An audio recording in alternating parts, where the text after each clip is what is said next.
The effects of the current economic crisis have touched everyone.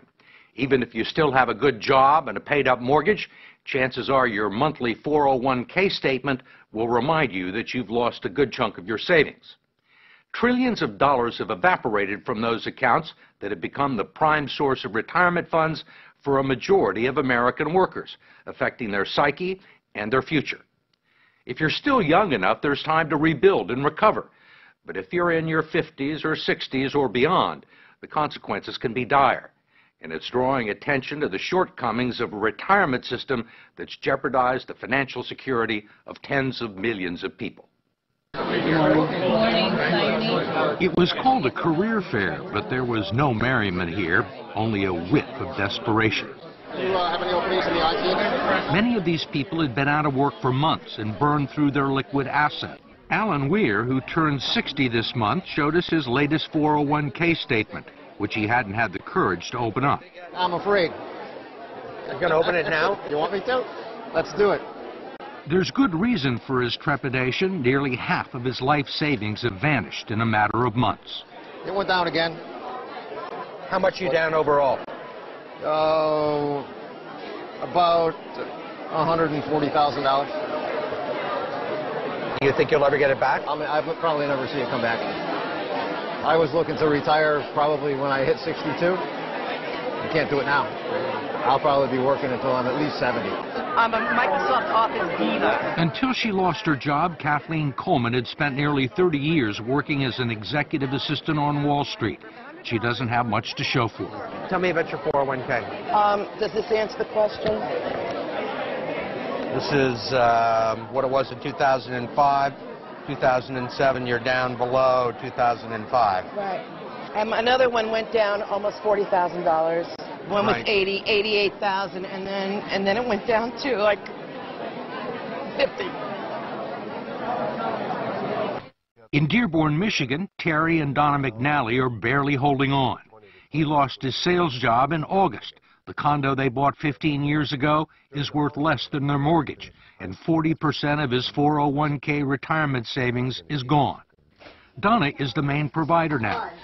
Are you here for Joan? Yes. Terry considers himself fortunate to have found part-time work greeting the bereaved at a funeral home and making lattes at Starbucks. There you go. Where colleagues young enough to be his grandchildren have taken him under their wing. What's the hardest part? I'm no longer sitting in a computer or driving in a car to a call. Do you think you'll ever be able to retire? I don't see that day. I can no longer see that day. What kind of a retirement plan allows millions of people to lose 30 to 50% of their life savings just as they near retirement?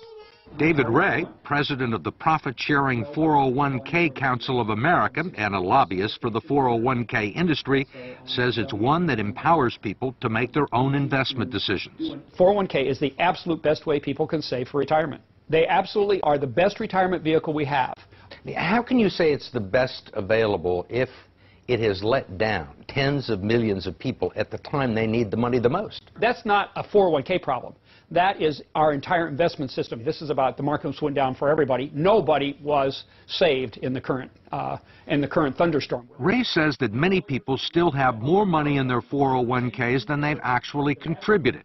He says everyone had multiple investment options, including low-yield guaranteed returns, and he believes people who lost money have no one to blame but themselves. In America, it's a society based on freedom and choice and personal responsibility. We need to help them understand these responsibilities and execute them to the best they can. 401k is part of that. There are no guarantees.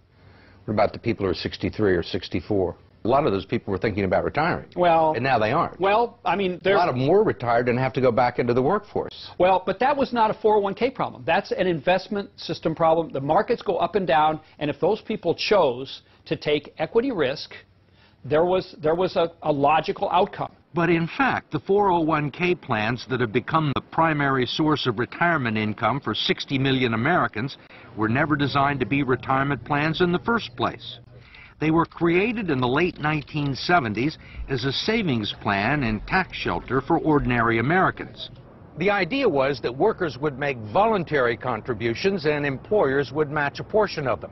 The taxes would be deferred until the employee reached the age of 59 and a half. It was supposed to supplement the two traditional income streams for retirees, Social Security and pensions, one leg of a three-legged stool that would support American workers into their golden years. But it didn't turn out that way. The three-legged stool, if you will, has gone to two legs, and it's wobbly, and it's wobbling, and I'm not sure that it's going to support anything. And that's the scary part, and people are afraid. Brooks Hamilton has helped design retirement plans for some of the country's largest corporations. He says 401ks turned out to be so much cheaper than funding pensions that many companies decided to freeze their pension plans and replace them with 401ks. The decision created millions of new employee investors for Wall Street and the financial community, and they pounced on the opportunity. If you go back and track the mutual fund growth in assets, and you track the growth in 401k plans, it looks like a railroad track leading to the sky.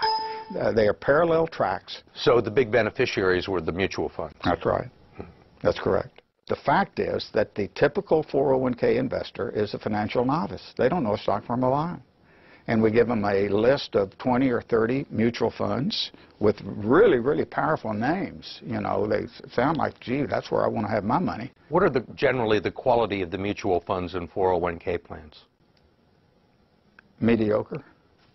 I'm going to be real honest with you. With half the funds on the list, really dogs, what people would characterize as dogs, shouldn't be on the list to start with. There clearly has been a raid on these funds by the people of Wall Street, and it's cost the savers and the future retirees a lot of money that would otherwise be in their account, independent of the financial collapse. Representative George Miller of California is chairman of the House Committee on Education and Labor and a staunch critic of the 401k industry, especially its practice of deducting more than a dozen undisclosed fees from its clients' 401k accounts. Now you got a bunch of economic wizards jumping in and taking money out of your retirement plan, and they don't want to tell you how much. You can't decipher it in simple English, and they're not interested in disclosing it or having any transparency about it. And most of the people that look at their 401ks have no idea that these fees are being taken out. No. Where would you find it? Where would you find these fees in this prospectus? You can look on any page you want, and when you're all done reading it, and you will find some of the fees and the commissions here, but you won't find them all, and I bet you won't find half of them. There are legal fees, trustee fees, transactional fees, stewardship fees, bookkeeping fees, finder's fees, and the list goes on and on. Miller's committee has heard testimony that they can eat up half the income in some 401k plans over a 30-year span, but he has not been able to stop it. We tried to just put in some disclosure and transparency in these fees, and we felt the full fury of that financial lobbying. David Ray, a lobbyist for the 401k industry, says he favors disclosing the fees, but his partners in the financial industry don't. You think most people know these fees exist? I think they know that there are fees. They don't know exactly how large they are. Why do you think the financial services industry is opposed to fee transparency? I don't know that they're opposed to it. I think the issue is... You don't think they're opposed to it? Well, they want to keep... You're a lobbyist in Washington, right? You know they're opposed to it. George Miller hasn't been able to get a bill to the floor. I think they want to keep the systems as simple and not make changes. They like the way things are, and whenever you push people out of their comfort zones, you know, it's an issue. I mean, they're comfortable with the situation because they're making a ton of money, or they have made a ton of money. Well, and their systems are set up. We wanted to ask David Ray, who's been so bullish on 401k plans, one last question about what the future holds for people like Terry and Donna McNally and Kathleen Coleman. Need a babysitter?